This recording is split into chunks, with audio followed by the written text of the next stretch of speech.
Arti 6 tusuk sate di puncak gedung sate. Siapa yang tidak kenal dengan gedung sate?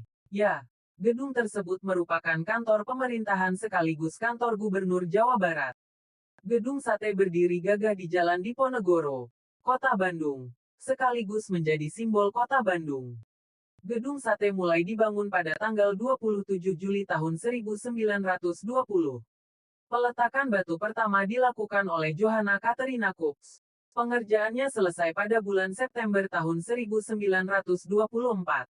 Gedung sate berdiri di atas lahan seluas 27.990,859 meter persegi. Luas bangunan 10.877,734 meter persegi. Besi yang menyerupai tusuk sate di puncak gedung tersebut berfungsi sebagai penangkal petir. Sedangkan 6 buah ornamen menyerupai jambu air di tusuk sate, itu terbuat dari perunggu. 6 ornamen melambangkan waktu membangun gedung sate. Pemerintah Hindia Belanda menghabiskan 6 juta gulden atau setara 45 miliar rupiah pada tahun itu.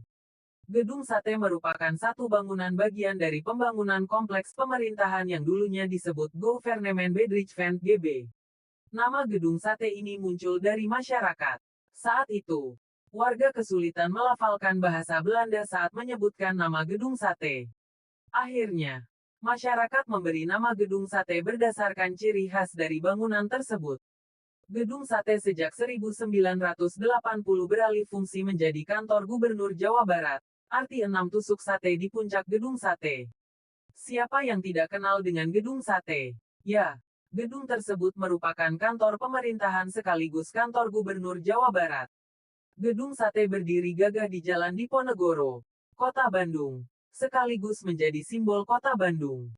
Gedung sate mulai dibangun pada tanggal 27 Juli tahun 1920. Peletakan batu pertama dilakukan oleh Johanna Catharina Cooks. Pengerjaannya selesai pada bulan September tahun 1924.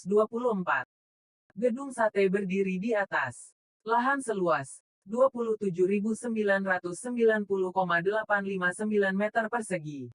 Luas bangunan 10.877,734 meter persegi. Besi yang menyerupai tusuk sate di puncak gedung tersebut berfungsi sebagai penangkal petir. Sedangkan 6 buah ornamen menyerupai jambu air di tusuk sate, itu terbuat dari perunggu. 6 ornamen melambangkan waktu membangun gedung sate. Pemerintah Hindia Belanda menghabiskan 6 juta gulden atau setara 45 miliar rupiah pada tahun itu. Gedung sate merupakan satu bangunan bagian dari pembangunan kompleks pemerintahan yang dulunya disebut Gouvernement Bedrijven GB. Nama gedung sate ini muncul dari masyarakat. Saat itu, warga kesulitan melafalkan bahasa Belanda saat menyebutkan nama gedung sate. Akhirnya, masyarakat memberi nama gedung sate berdasarkan ciri khas dari bangunan tersebut. Gedung sate sejak 1980 beralih fungsi menjadi kantor Gubernur Jawa